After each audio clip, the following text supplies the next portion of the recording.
Today, we're speaking with Professor Sheryl van Nunen, one of the world's most respected allergists and the first clinician to identify the link between the tick bites and mammalian meat allergy, globally known as alpha-gal syndrome.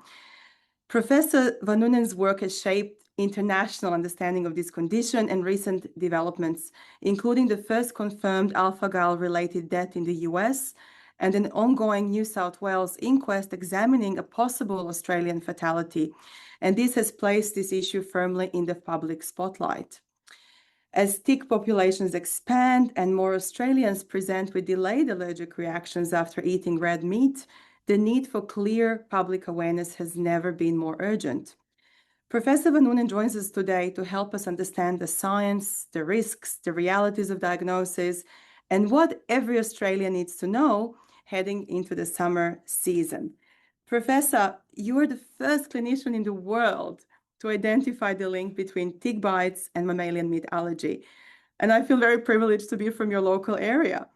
Could you please take us back to those early patient presentations and what made you suspect tick exposure might be responsible for a meat allergy?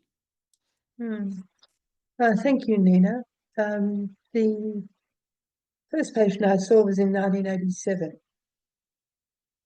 And then there were only very few patients, possibly one every several years. And in 2003, 2002, just before then, it started to really take off as an epidemic.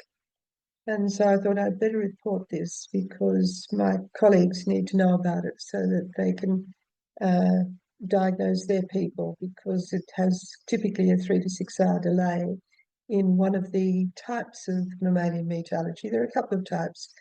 With the tick-induced allergies, you've got mammalian meat allergy after tick bite, and that's either gut symptoms where people are nauseated, then they get severe cramping abdominal pain to the extent that men think they might be about to give birth, and then the next day or hours later they have diarrhea. And then there's the systemic version, which is the one that we saw more first because it's more of a problem because it leads to anaphylaxis. That involves typical allergic symptoms, but they're delayed by 3 to 6 hours because of how the alpha-gal is released from the food and how long it takes for that glycolipid complex to go back and be injected into circulation.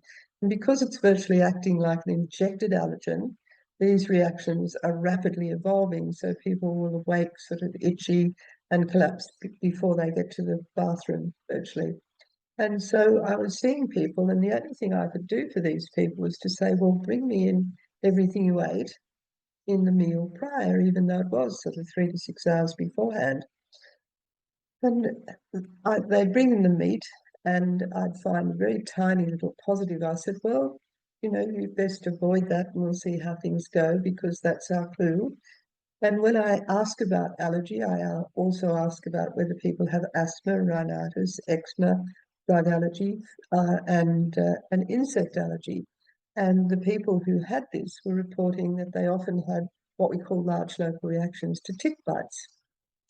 And the idea is that as an immunologist and as somebody who is trained in asthma as well as part of my immunology training, we're used to the idea that allergy and parasitism are very closely related, and that IgE is really the antibody who deals with parasites, and it's also the allergy antibody. And one, you could be forgiven for thinking that allergy is the underemployed anti-parasite defense system making mischief in a Western society. So we use that. So it's not actually hard to sort of really think, well, they've been bitten by a tick that has changed their immune system and they've become allergic to the meat. And that was the hypothesis at the time. What is amazing that you just said about parasites. A lot of doctors nowadays, with all the gut microbiome testing, don't even pay attention to parasites. And as a food allergy family, myself, my daughter had a lot of parasitic infections after Bali, and we always try to reduce them. Why do you think there is this lack of awareness that parasites actually could or do increase overall reactivity?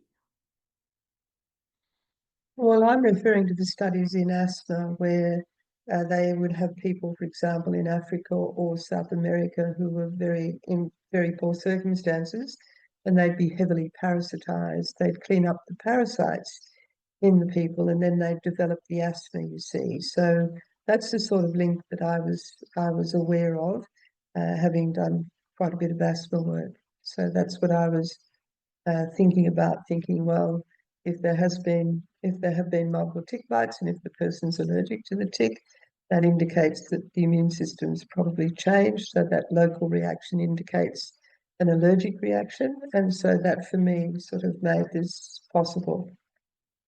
It wasn't And universally accepted, I can tell you that.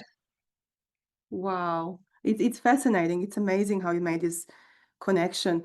And before our quick talk, you mentioned that the medical understanding of alpha-gal syndrome has since the early 2000s evolved, and has a trajectory aligned with what you have anticipated in this space? Well, I think that there's been an awful lot of work done on it around the world, because alpha-gal, the first thing is that there were two clinical observations that started people off in the direction of crystallizing and working on this problem. The first one was the association that it was tick bites, and then the mammalian meat allergy developed. And we initially described red meat allergy, but then people were told when they went to they had a reaction to meat to go home and avoid red meat. They'd be back in a week or so having had pork, which is a mammal. So mammalian is not a scientific affectation. It's an attempt to keep people safe. And marine mammals are a risk to them as well. Seal meat and whale meat and things like that have also been recorded as setting people off. So we have quite a few adventurous Australians who will eat things like that on their travels. So we had to have an encompassing term. But there were two observations, one of which came from the allergy side, with these people are allergic to mammalian meat and they've had a tick bite. That it's not without possibility that those two things are related. And then the other observation came from an American oncologist, Bert O'Neill. And there's a new drug for cancer, colon cancer, and now head and neck cancer they're using it for as well. And what Bert had noticed was he had about a 22-23% chance that when he gave this to people, they'd have a really quite severe anaphylaxis. And of grades 1, 2, 3, and 4, with 4 being the most severe, where we cross our fingers and hope we can get you back, they were grade 3 and 4 anaphylaxis episodes, because the medicine was an injected medicine and it was made in a mouse. And so he thought, this is a bit odd. He phoned a friend in California, it didn't happen there. Phoned somebody further up the coast in the US, it wasn't happening further up. And he thought there must be something environmental. So eventually the allergic diseases fellows at University of Virginia sort of thought, oh, we'll look into this. And they found, when they looked at the cetuximab story, they found the alpha-gal was the molecule that is the allergen. And Wow. so that was a very important discovery, because the alpha-gal sits in this curious position of being pivotal to a lot of the immune system. So it's really important in transplantation, xenotransplantation. It's often why your transplant fails if you develop antibodies, not to the meat, but I'm talking about in general. Infection is incredibly important in fighting malaria, TB, HIV, and COVID. There's a direct linear relationship between the amount of antibody you produce when you have COVID and where you end up, whether you don't know you've got it, whether you need to go to hospital, whether you need to go to ICU, and whether you make it out of ICU. It's all a linear relationship with alpha-gal, because alpha-gal is all about fighting infection. So this is referenced by 28 million years ago. According to the fossil records, mankind was almost wiped out. And the reason for that was very likely the mother and father of all pandemics, and that the infectious agent was very likely malaria. And so the humans that survived were those who had their gut microbiome working for them, making lots of alpha-gal, And so they fought the infection exterior to their bodies in a way, or on our insides or on our outsides, if you like, or our outsides or on our insides, if you prefer. Basically, the linings of all of our respiratory, gastrointestinal, genital tracts are all lined with bugs which work for us. And in our gut microbiome, we make lots of alpha-gal to try and handle all these infections. And so these people had actually turned off the gene that makes alpha-gal, so their bodies didn't have it. And they are our ancestors. So fast forward to 2003, we start baiting the foxes, and the foxes die out, and they have certain bugs on them. And the ticks think, oh, well, that's a good-looking bandicoot over there, or not a bad-looking rat or rabbit. And they have to choose a new host for the female tick to make her blood lake in, to use the blood from the host to make her 2,500 to 3,000 babies. And that's situated beneath the surface of the skin, and the area where the meet and greet cells, the dendritic cells of the skin of the immune system are acting, are above it. She's gone right past the vetting process that the immune system gives. And so what you've got then is you've got allergen, which is in the tick saliva and in the tick gut, because she has to be able to defend herself against infection on these new hosts, which she mightn't have had 40 years ago because she'd been on ticks since, the early 1800s. She's been on foxes. And so this has become the problem, in that the ticks making the alpha-gal now, more people are being bitten because there are more people living in all sorts of areas which are lovely for humans and ideal for ticks. And so when the tick bites, of course, then she transfers this accidentally. So if you disturb her, this is particularly problematic. So she can feed and make her babies and fall off without necessarily giving you antibodies to alpha-gal. But if you disturb her, Nina, what's a mother to do? She's going to take a big suck of the blood, because this is the last meal her babies are ever going to get, and could make the difference between them surviving and not. And then Newton's third law comes into play with a backwash, an equal and opposite reaction, a backwash of the alpha-gal containing blood into your system. And because it hasn't been vetted in the higher level of the skin above where she's made her blood lake feeding chamber, you're going to be forced, your immune system will be forced to make an antibody to it. And in 50% of people after 2 tick bites, you make allergy antibody to the alpha-gal. After 2 tick bites from the same tick or different tick? No, Japanese work shows that after 2 tick bites, people were sensitized. We see people Wow. who've been sensitized after a single bite, that 50%, half the population. And the point about that is that only 15 to 20% of the people who develop the allergy antibody to the alpha-gal will be clinically reacting to the meat. In other words, there are only 15 to 20% of people who have the allergy antibody to it will have the symptoms when they eat meat or other mammalian products. Does it matter which meat in terms of, are there some meats which are more potent? Yeah. And Oh, or is yes. it all together? Oh, no, I think that it's all to do with, firstly, the alpha-gal's in the connective tissue of the animal. So that's basically, if you like, in the stringy bits that hold everything together. And where you've got offal, it tends to be that there's more alpha-gal allergen in the offal. So, for example, pork kidney is probably the standout in Europe. A lot of work done on this in Europe, and in Germany and France, lots of work that's been looked at with that. And so that was one of the things that, finding the molecule has sort of made a big difference. And the Swedish people determined by electron microscopy that the tick actually had the alpha-gal in the saliva and in the midgut of the tick. So it was sort of hand in the cookie jar was proven. And then there's been a lot of other work that's been done which has taken it forwards as well. So when you're looking at it, there's been the parallel epidemic of tick anaphylaxis here in Australia. So what we've actually got with that is that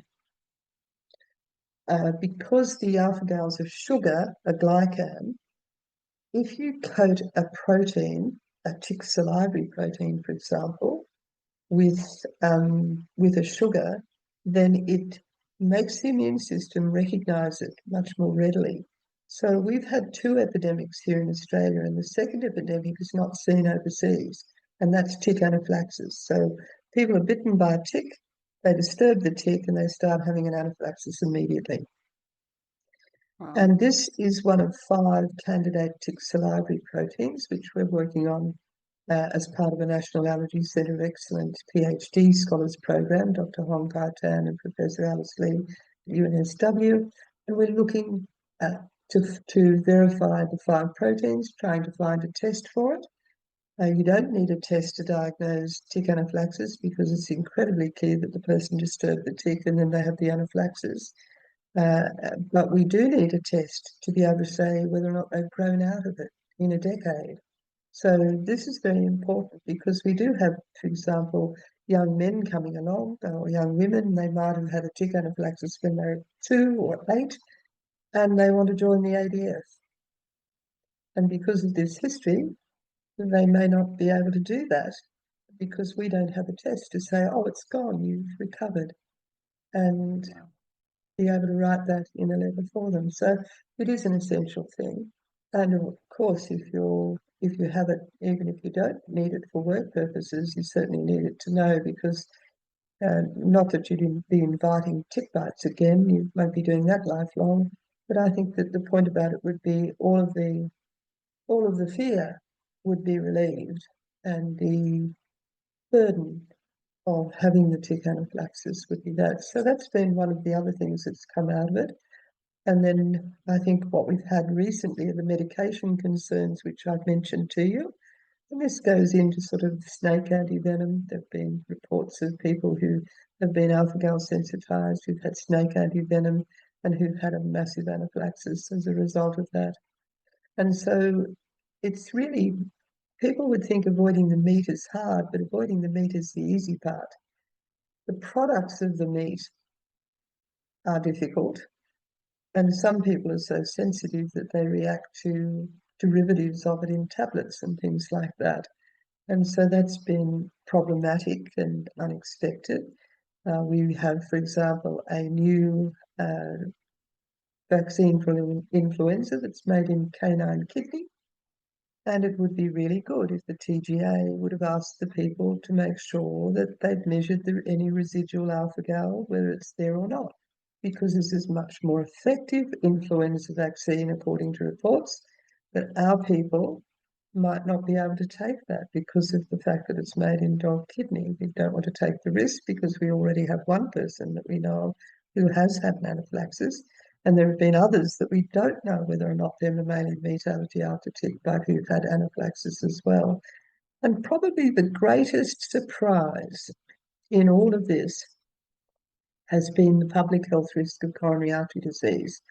So the US researchers took 118 people, 23 of whom were alpha-gal sensitized. They had a look to see how severe the coronary artery disease and found that it was more severe if you had the allergy antibody to the alpha-gal. And then my colleagues, my cardiology colleagues, Professor Gemma Figtree, Steve Vernon, and a list of other people who are co-authors, they had a biobank of wonderful patients who donated their blood precisely for this type of research. And we looked at over 1,000 people, 1,056 people, and we found you 1.6 times more likely to make soft plaque, which is the one that bursts and kills you. If it blocks your artery, you're twice as likely to have old soft plaque, which has been calcified and given you a really rigid artery or hardening of the arteries, which means if you've got a hardened artery and a soft plaque, and the soft plaque bursts, then you're twice as, 13 times, almost 13 times more likely to have a muscle damaging heart failure myocardial infarct than you are to have a non-muscle damaging heart attack. So this is incredibly important when you think about the fact that only 15 to 20% of people have clinical symptoms of meat allergy. So we have probably about a quarter of the population in these tick endemic areas walking around with a risk factor for coronary artery disease that they don't know they've got. This is such a major public health discovery that needs more research. We need that test as soon as possible, um, supported by the Well, I Australian think government. Well, I think what we really need is that the situation is that no tick bite, no problem.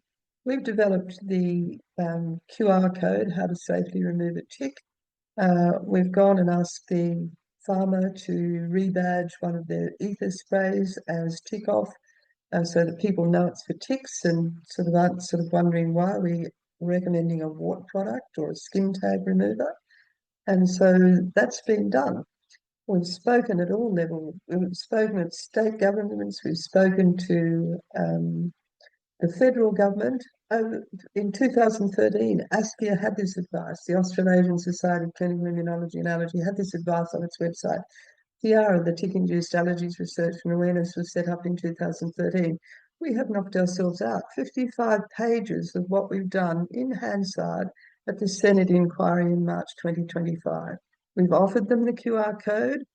We've given them the advice. So we worked for 83 hours. They've retained consultants to produce indigestible material on the Department of Health website. And that was commented upon at the Senate inquiry in March 2025, that this perhaps could be improved.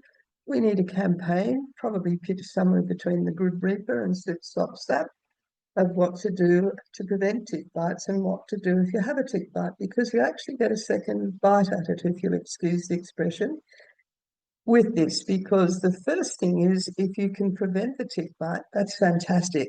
No tick bite, no problem. If you do get a tick bite, we've shown with the tick anaphylaxis people that if you do it properly, they don't have their anaphylaxis. 0%, niente, nothing, no one. And if we do it properly, maybe that means, obviously, we can't give people tick bites on, deliberately and then sit back and watch what happens to their alpha-gal level. There aren't many people who thank us for that, and there aren't any HRECs that I know of that would pass it, and thankfully.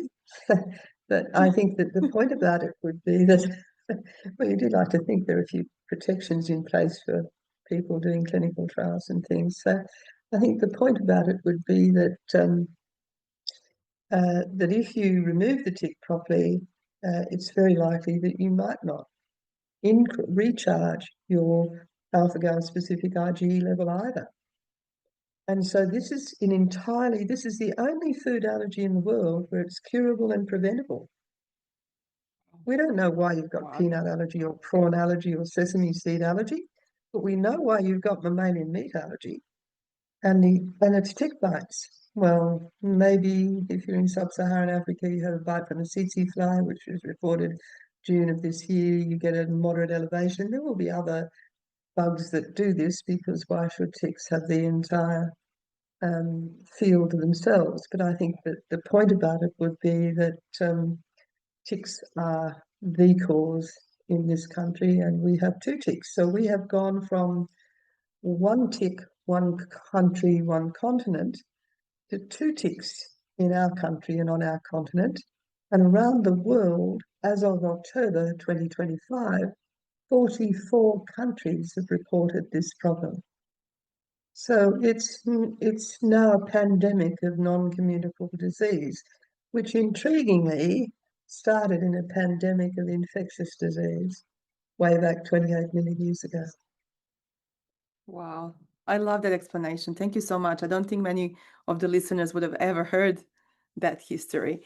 How difficult is to educate general practitioners, who are usually the first, apart from emergency department when it gets really bad, the first point of contact? What has been your experience for the last, I guess, 20 odd years in educating GPs in this space? I think that the education of at all levels, the patient education, we have people that we see and we say, look, send this QR code to your entire email list. And that's educating people. It's difficult in the EDs. We might have people who come in as locums from the UK, for example, as refugees from the NHS there. And they would be working away not knowing that this risk exists, although Scotland abounds in ticks and they certainly have mammalian meat allergy there, but not as much. So I think that we basically with this, and this is being worked on. So at Gosford Hospital, for example, and of course at Northern Beaches has Dr. Andrew Ratchford, or Professor Andrew Ratchford as their director, and we've worked closely together on the Tiara. And so we have spoken at emergency care meetings. It's on the Emergency Care Institute website, and at Gosford Hospital, they're starting shortly to develop a program which they'd like to do for themselves and then roll out to other emergency departments. I mean, it's becoming that much of a problem. 566 presentations some years ago over a 2-year period to Northern Beaches, or Mobile Hospital as it was then. 34 of those were anaphylaxis, and of that 34, the majority of them needed treatment with adrenaline. And this is the problem with these conditions, because both mammalian meat allergy and tick anaphylaxis are injected allergens. You will get a worse reaction. And of course, you may have an underlying problem, such as systemic mastocytosis, which means you'd only have to blow on your mast cells and they'll release mediators like histamine, which can result in your blood pressure dropping and you having a really nasty reaction. We lost one Australian in Canada in April 2022. We've lost another Australian in June of 2022. We've lost 4 people with cetuximab, very likely, who more than likely had this problem. We've lost 4 people to tick anaphylaxis. We're up to 11 people if we count the unfortunate chap who was said to have been on a Scottish island and died because he couldn't reach his EpiPen pre-COVID. So it's not new that this would be, unfortunately, in some people, could be a fatal issue, because some people have associated conditions. So with asthma, for example, it's very well recognised now, and this has been proven in the research of Dr. Ben McKenzie from Melbourne, he and his wife lost, and their daughter lost their own son from nut anaphylaxis, and this has been a recent inquiry as well in an inquest. And he has looked at all 82 deaths from food allergy since 1900 and shown that 85% of them will die from asthma. So if you have asthma and you have a food allergy, we want you to have more treatment for your asthma than you think you need for longer than you think you need it, so you'll be safe if you meet your food allergen. You want people to think, save lives, see sudden severe asthma, think anaphylaxis, and sort it out with the allergist before it happens again.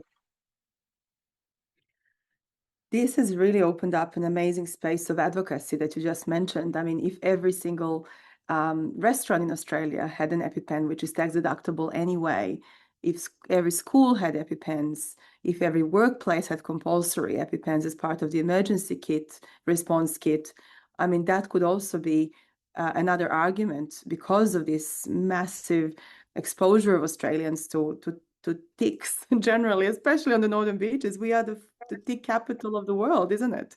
Well, it is, and that's been, yes, that's right. I mean, the CSIRO have recently proven that with prevalence studies. So they've done research that looks at it. So in 2018, the prevalence on the Northern Beaches was 113 per 100,000. In 2025, it's 744 per 100,000 positive to alpha-gal. I think and a lot of those people would have the mammalian meat allergy because they'd be going along to see the doctor for a reason. Whereas the actual number of people with allergy antibody to the alpha-gal could be considerably higher than that. And I think that, you really have to do something in this space. Tiara's really worked hard on this, as you can see from the 55 pages of what we've done. I mean, my research assistant, Melanie Burke, and I have even stood at community markets in Narrabeen and the like and said to people, would you like us to teach you how to deal with tick bites? I mean, it's been Wow, that's incredible. on Wow. several occasions, we've spoken to church groups and general practitioner groups and across the board, as you'll see if you go to submission number 4 at the Senate inquiry, March 2025. And I think that the important point about all of this is yesterday I saw 9 patients. 8 of them had this problem. They're either tick anaphylaxis or mammalian meat allergy after tick bite. This is the sort of situation we're in. If this was measles, the country would be closed. Yes, completely. That's incredible in one day. Now we need to tell people what to do, I suppose. That's probably your next question for me. Well, I'm wondering, are there any promising developments in treatments and desensitization on the horizon, specifically for alcohol syndrome? Because for 20 years, obviously, in the US and even in Croatia, there is a publicly funded, well, by the European Union, food OIT program. But what about alpha-gal syndrome? What can we It's been hope for in hard. the future? I think it's been harder with desensitization. It has been tried. But I think the really critical thing here is I mentioned the word curable. So if you've got your tick anaphylaxis, you've got an allergy to a protein. Now that's going to be with you for 10, probably 20, maybe more years. Because that sort of ordinary allergy sticks with you for quite a while. But with this allergy, it can be gone in 3 to 4 years, provided you don't have a tick bite from any blood-sucking life stage of tick. No larval bites, no nymph bites, no adult tick bites, and you are home. You will have reduced it down to an inconsequential number. And your risks of reacting when people want to give you things at the hospital or in the family doctor's surgery will be nil. So you've got a goal and you get a dramatic reduction in the allergy level within 6 months.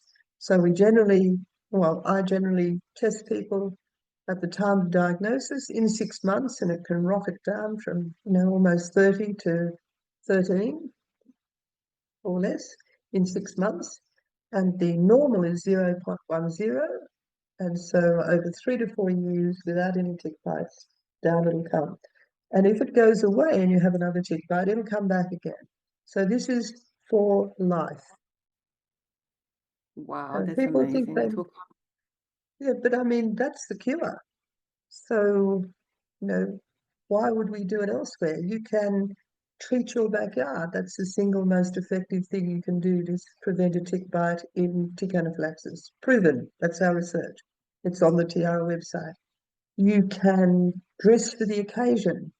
And when you put your permethrin factory bonded clothing on, you drop the chance of having a tick bite by up to 99%. So it's a bit like, again, the analogy of skin cancer. Put your sunscreen on and only a few people will sneak through into unfortunate territory. And so this is wow, the that's why we need, if people know what can happen, it's the same thing as with this, it's been it's been a tremendously useful, effective program that's been proven to be so effective. And nobody, I mean, in my generation, when I was a child, it was coconut oil and you were done to a crisp. And now you're considered to be positively an abusive parent if your child isn't rigged out in everything the Cancer Council has to offer, and sunscreen and the spots where it won't cover anything. And that's terrific. And when when my first daughter was born 35 years ago, I wanted sunglasses for her. I had to go to OPSM and ask them to bend the earpieces on the tiniest little pair of glasses they had. Nowadays, you walk into the servo. So this is the the most important thing here is that if people know, they will do. And if they don't know, they won't do it. If they don't know why they're doing it, they won't do it. So we want people to know, don't scratch anything you can't see if you live in a tick area or you're visiting one, because it could be a tick. Don't disturb the tick, because that's when she squirts the allergen into you. Kill the tick where it is by freezing it so she can't squirt the allergen into you, and just let it drop off by itself, because most people are hopeless at trying to remove ticks, self included. It's not a sort of nasty thing to say. It's an observation that it's a difficult thing to do. And if you do need it removed, then you go along and have somebody use fine-tipped forceps in the hands of an expert tick removalist and have it taken out that way after you've killed it. If you use household tweezers on it after you freeze it, you are actually just injecting frozen allergen into yourself. So Wow. kill the tick where it is by freezing it. We would love to have other ways of doing it, but that might take some research. We've done an awful lot on the smell of an oily rag, as my late mother would have said, i.e. nothing. The Garvan Institute has produced this wonderful work where we can see exactly where the alpha-gal binds to the antibody. And this will open up therapeutic possibilities in all those areas that I mentioned: infection, xenotransplantation, and allergy. Allergy is the last kid on the block for alpha-gal. It's the new finding. It didn't happen before It's because I've been in the area for over 40 years seeing people, and I know it wasn't there before. Because when there was only me as the allergist, I'd be the person that they'd send all the people with anaphylaxis to, and then this started happening. So it's recognised as being new overseas as well. It's not something that's always happened. And yes, there have been lots of people in their 70s who ran around, with a pair of shorts on for all of summer and had multiple tick bites and didn't get this, but it now happens because the ticks have changed. And what about animals? I mean, not only we have a lot of ticks on the northern beaches, we have a lot of dogs. COVID really We has caused do, explosion of us. And how do yes. we protect our dogs first before we protect or in parallel? Because these ticks can come from the dog to the human, isn't it? That's They very can possible. actually. And we are particularly keen for people to think about whether or not they have their dog in their bedroom. So one of my questions is, do you have a dog? The second question I is your do. dog treated for ticks? Yes. Is your dog allowed in your bedroom? Because we have had one young man whose dog was allowed in the bedroom, and he had been nowhere where he could get a tick, and he woke up in the middle of the night with a tick anaphylaxis, having disturbed a tick. So we know, we've always known that ticks can move from dog to dog, and we now know that they can move from dog to human as well. Now, I must preface all of this with the fact that I'm a vowed dog lover, and my border collie is listening quietly to us here while you're asking these questions. But we do have to be careful about the bedroom. So wipe sheets and check it out, or check yourself out if you're going to have your dog in the bedroom, particularly if they're allowed on the bed. I think this is such a good advice because a lot of people don't know that. What would you say, Professor, to be the biggest challenge for GPs and doctors in general to diagnose this condition? Well, I think that the fact that there's such a lot of people with the sensitization, and then you've got to just bring it back to, well, are they symptomatic? But they still have all the risks of the medications and this, all the other things. So heparin's made in that, and not every bottle of heparin will contain enough alpha-gal to set people off. But it's going to be a nightmare trying to do 30 bottles of heparin. I mean, how many of those are you going to throw out? That's going to thrill the government when they get the bill, isn't it? And so I think the upshot of it is that we really do need these products to be looked at. The TGA need to look at residual alpha-gal measurements in products which contain mammalian content. And this hopefully parliamentary inquiry will result in more than just recommendation, but commitment by the government. If you had a magic wand and I guess unlimited budget or a budget, where do you think the government should put its priority in this space right now? Oh, the thing is, this is so entirely preventable. It's about the education of people. No tick, no problem. It's about what you do when you've got a tick bite. So we've got all that information. We've got it in easily digestible bits. We just want them to think about that 6-letter word action. And would eradication methods work of tick eradication in public spaces, in the forests? What does the research suggest in that space? I think that we do know that if you treat your backyard, that's the single most effective thing to prevent further tick anaphylaxis. That is not suitable for public spaces because it's Okay. just too big. We'd need about 154 million Australians to achieve that. So what we have to do is we have to have the people put the protective things on. It's a bit like sharks. We still have them, and it doesn't work out well for the human at times, and we've certainly had unfortunate proof of that in the last few years. But I think that you don't go swimming at there are preventable shark attacks as well, in that you do not go out to the head of a river when the fish are running in the evening and put a black suit on and enter the water. I mean, these things are, and so we know all of this. We know that if you dress for the occasion, and we know that if you've got your repellent on where you can't have your clothing on, we know that you drop the level of tick bites. So all proven, and all we want is for something that's easily digestible, like the QR code. So we need a list of things that can happen if you have a tick bite, and we need a list of things which are easily taken up by people, like the QR code, How to Safely Remove a Tick, developed by Janelle Williams, who their family funded, maintained, designed, ongoing. This has been for 13 years. This family has done this for the Tiara website. So we've got it all, we've offered it all, and so they just need to get on with it. It's enough, it's time, as the previous Labor government would have said, it's time. It's time. I love how many Time for old simple, folks, time for young folks, time for everyone. time for everyone, but you have provided us with a toolkit how to action quite a few things, such as get your dog out of the bedroom, treat your backyard, put repellent on, don't disturb the tick, download the QR code. I think these messages every Australian can implement.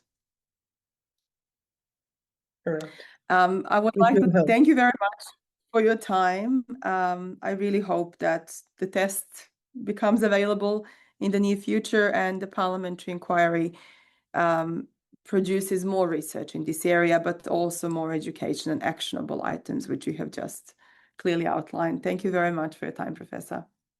Thank you. Bye-bye.